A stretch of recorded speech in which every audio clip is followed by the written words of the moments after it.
I'm Elamin Abdelmahmoud, and this is Commotion, and we are going to talk about one of the biggest podcasts out in the world right now. Call Her Daddy is hosted by Alex Cooper, and there is a new docuseries that is out right now on Disney Plus, taking a closer look at how she built her empire. I want you to listen to this. My name is Alexandra Cooper. I am a stay-at-home, try-hard vlogger by day and an Insta-ho by night. When I was editing the episode, I didn't know what a podcast was supposed to sound like. My name is Sophia Franklin. To be honest, I'm probably here just to ride Alex's coattails.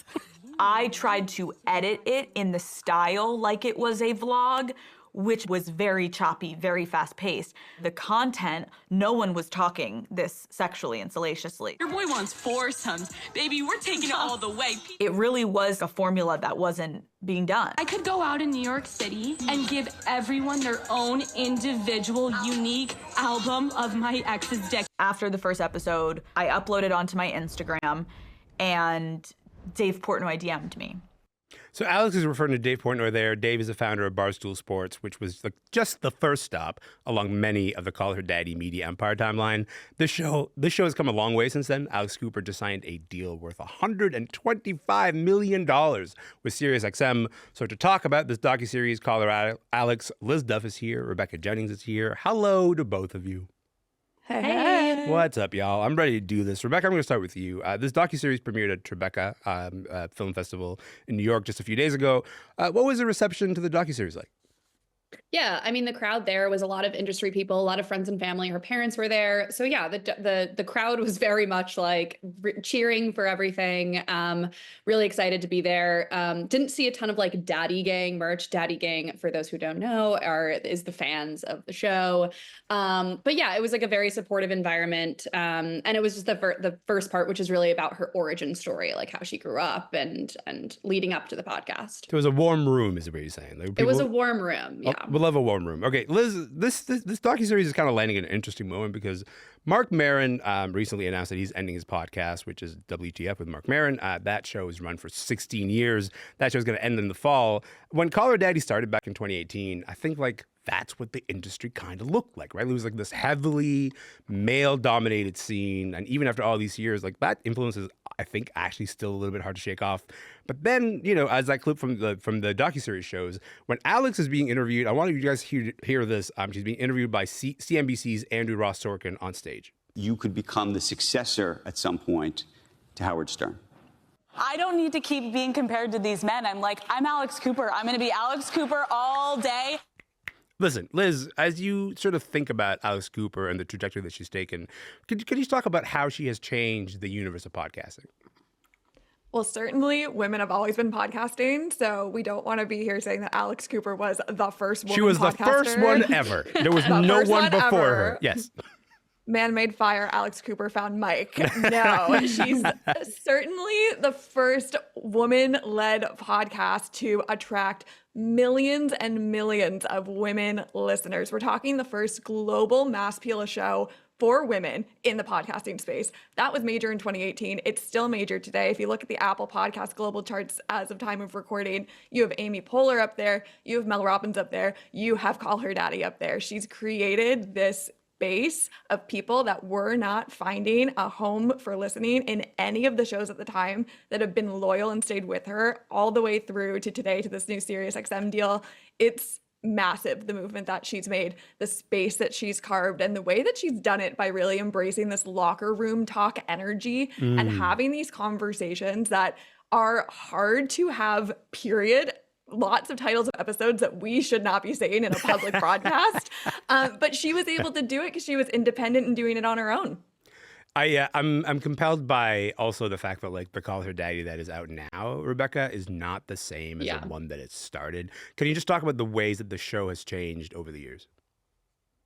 Yeah, totally. So Call Her Daddy was always a podcast about sex. It was a sex podcast where she would talk about her life being like a young hot girl in New York City dating like pro athletes. And her co-host Sophia Franklin was there too. Like they would talk about like blowjob techniques and like talk about like times that like her and her boyfriend would be like watching porn together and like her ass, like whatever. And she'll often say like, you know, everything about my life is out there. Like I've talked about like the inside of my vagina. Like it's just like very like, you know, very an R-rated look into kind of like young fabulous girl that like a lot of college girls kind of look up to, like, oh my God, this is what like the Sex and the City dream that I was promised. This is what it kind of looks like in the 2010s. And then, you know, over time, especially after she and her co-host stopped doing the podcast together, it became a lot more about the interviews that she would do. And she's always known for attracting like really, really A-list guests. They've done a really good job of booking people that are like not on press tours. So they're more able to talk about like the raunchier side of things. I think because Cooper has spoken so much about her own sex life, I think that gives a space for like celebrities to talk about theirs. And that's not something that they would normally talk about in an interview with, say, Vogue or even Cosmo. I think because they see Alex Cooper as someone who's like, well, your whole sex life is out there, so I can talk about that too. And so she gets celebrities to talk about these things that they would normally never say. I was saying, like, Liz, they're actually like, they're not even questions that you would get asked by a Vogue or a Cosmo. Like, they would never think to ask those questions. I mean, like, there's something about the space that Alex Cooper has kind of created with Call Her Daddy that sort of makes those questions kind of natural, or at least somewhat expected for the people who go on her show. And I think, like, that's not a small thing. They're sort of like building an idea of, hey, you're going to come on, you're going to talk about the movie that you're in, sure. You know, you're going to talk about the thing that you're doing, sure. You're talking about your career, absolutely. But there is like an expectation that you might reveal something. And what do you think it is about her that sort of opens that door for people as they come on her show? I think there's a few things. One being Alex Cooper's always been so responsive to the current state of feminist conversation. She's so in tune to what women on the internet are talking about and want to hear about. And you hear that in the reactivity of how her questions change week to week. And I found that to always be the case in a Call Her Daddy interview environment. If women online are talking about the state of sex toys, it's on Call Her Daddy the next week. If women online are talking about the Me Too movement, you hear that influence in her celebrity guest question and answer interviews. But I think the other thing that Alex Cooper's done exceptionally well over the years, to kind of go back to what Rebecca was saying, she emerged this podcast in a moment when Beyonce was headlining Coachella, when Taylor Swift had just released Reputation. We're in the midst of the Me Too movement. So she's also been a frontier to push conversation as much as she's been reacting to it. And that ebb and flow, that give and take is so hard to do in the podcasting space. She can do it because there's no one over Alex Cooper's head telling her that she needs to plug a project. She needs to push a celebrity in a certain direction. She is in charge. She is the daddy of Call Her Daddy. So it's whatever she says goes, and people love that about her. Rebecca, you wrote a piece about Alex's interviewing style that I was like really moved by, because you kind of like broke down the sort of the secret ninja things that she does as you're kind of watching it, which is like she sometimes just asks the question that you're not supposed to ask, and then she'll say, I don't think I was supposed to ask that, and then just like secretly ask a different question, but the guest will respond to that first question that, you know, she wasn't supposed to ask. For you, as you kind of watch her as an interviewer, how has her interviewing grown, would you say, over the years? Yeah, I mean, you watch early interviews. I think the first celebrity interview she did was Miley Cyrus, and she's talking over her the whole time. She's like, oh my God, oh my God, oh my God. And it's like, you can't really do a podcast like that. Like, you kind of have to give the other person some room. And I've noticed that she gives people a lot more leeway. And like you often hear about, you know, really great interviewers, like Joan Didion famously just would like let someone talk and just not say anything because she was just like socially awkward. And suddenly they would just like fill the space and say something maybe more revealing than they meant to. And so I think she's taken a little bit of that. And so she gives like Chappell Roan, for instance. Chappell Roan is also someone who's like not going to be fooled by an average interviewer. But Alex is like, just like kind of gives her space to go, and she keeps going, and it's kind of fascinating to watch. So I do think she's like gotten much better. And again, like I wrote that and I was like, I think she's a good interview, and people are like, who's paying you to write this? And I'm like, I just think she's good at this. Well, she clearly is. Like, she's sort of demonstrably is, because you do have people who have sat in other chairs with other, I think, capable journalists, and she's managed to get them to a place where they share something that is a little bit different than they've shared somewhere else. And I think like that to me is a marker of a good interviewer. Is like if you can just like slightly move somebody off the thing that they're sort of like quite practiced at saying. And I say this as someone who like watches so many celebrity interviews. I go like, oh, that's a different kind of appearance than, other places. Liz, I think it's worth maybe mentioning that, if Alex Cooper was, I was wondering if Alex was going to mention Sophia Franklin at all, because Sophia was her co-host and called her daddy when it started. That is no longer the case. Sophia is no longer part of the podcast. And that partnership breakup was relatively public, relatively messy. How much does Alex actually get into the thing that happened between the two of them? I'll put it this way. If you go on YouTube right now and you search their names, you will find about 12,000 videos that are probably 12 hours long each of people breaking down this drama. So Alex Cooper did not even get the tip of the iceberg in this documentary. Like, I think that's offensive to icebergs to say that. She really gave us the legal bare minimum that she possibly could.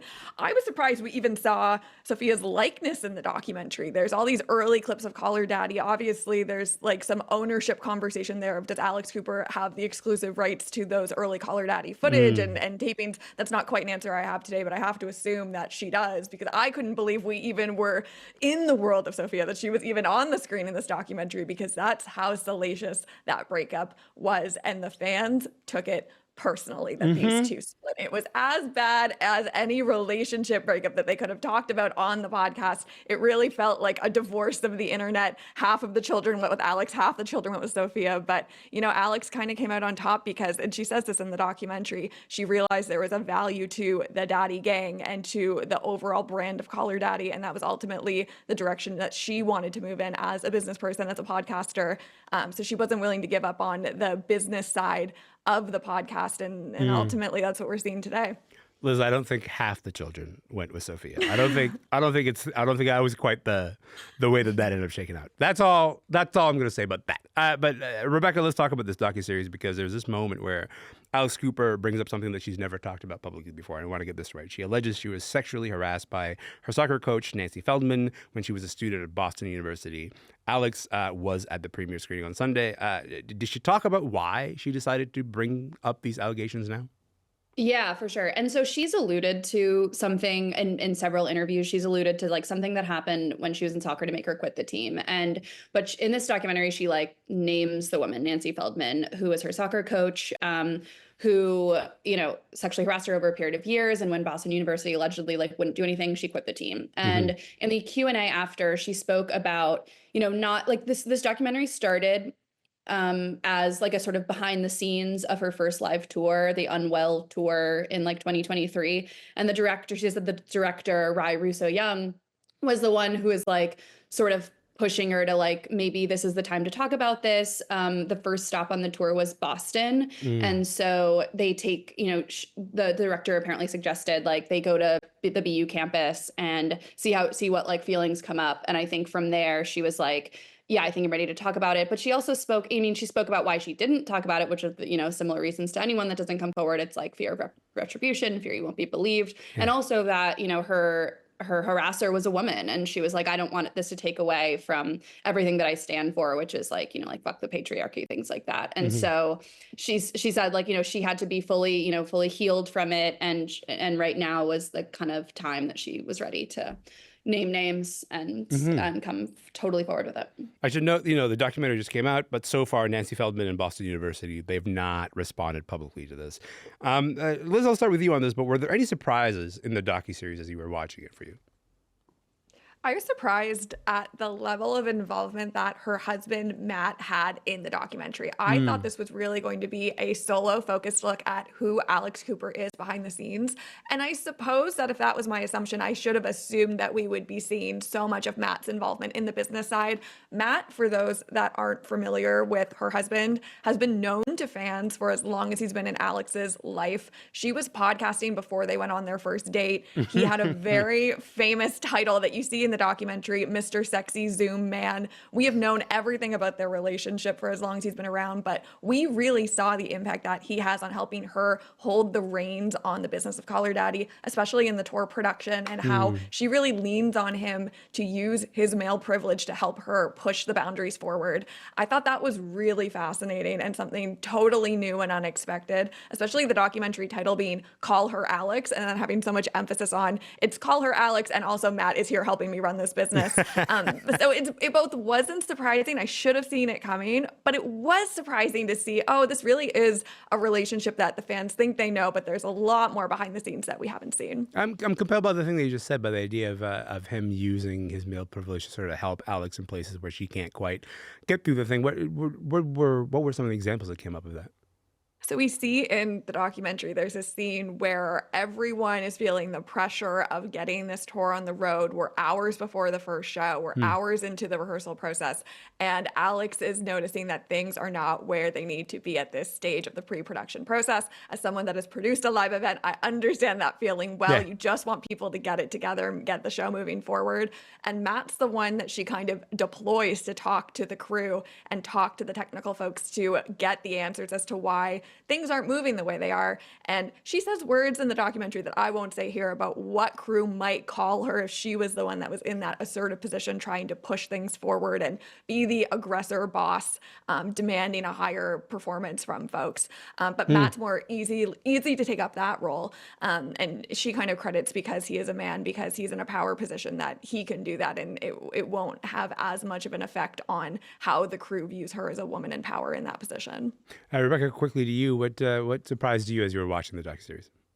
Yeah, it's a similar one, because there's also a scene where she hears that one of the most important stage managers on the tour is feeling really burnt out and is threatening to walk out like hours or maybe a day before the show. And she's like, I can't do this without him.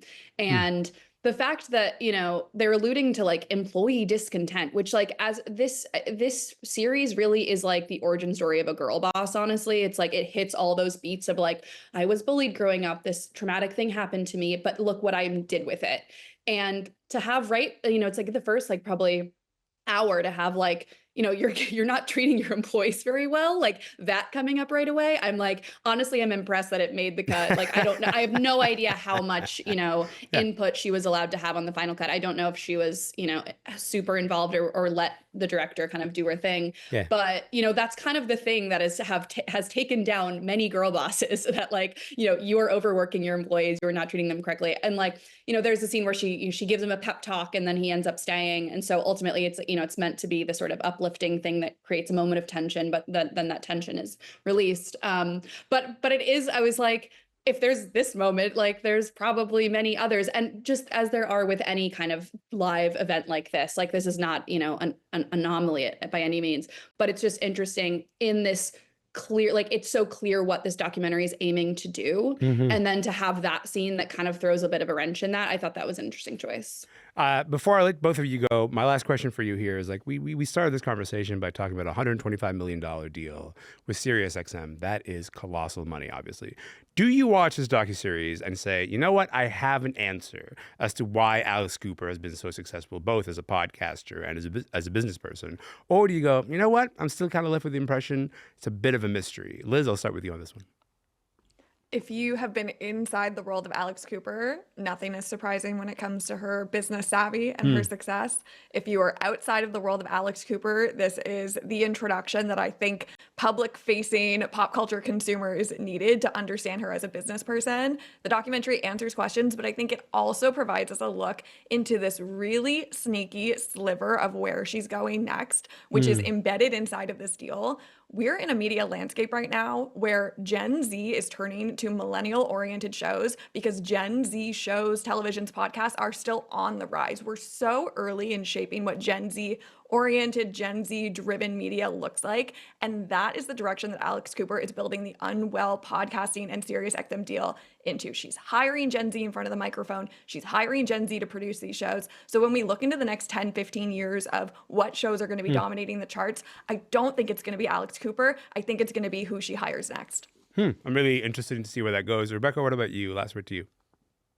Yeah, I mean, as she said at the end of the Q&A, she mentioned how what the interviewer was like, well, what do you want to do next? And she was like, I want to do more in-person events. And I thought that was a really interesting choice for her too, especially as, we talk about, everyone's lonely and people want community. And she built like this daddy gang, and like any kind of content creator influencer, they love to talk about their community. And I think, going from like a live tour to some like live, more like community oriented, like weekend long events, I think that could be like a really interesting space for her to move into. But yeah, like everything Liv said, I think I think that the documentary provides sort of like this is a woman who is extremely competitive, that will do like, that has always been, very interested in controlling what is on a screen. And she's very, very good at it. And this kind of shows you why. I think that is a perfect place to leave it. I appreciate your time. You guys are the best. Thank you so much for being here. Thank you. Thanks for having us. Thanks so much. Yes, of course. Liz Dove is the host of the pop culture podcast Late Night Scrolling. She was in Halifax. Rebecca Jennings is a feature writer for New York Magazine. She was in New York. That docuseries, Call Her Alex, is streaming now on Disney+. My name is Elamin Abdelmahmoud. This show is called Commotion. We'll be back tomorrow. Love to see you then.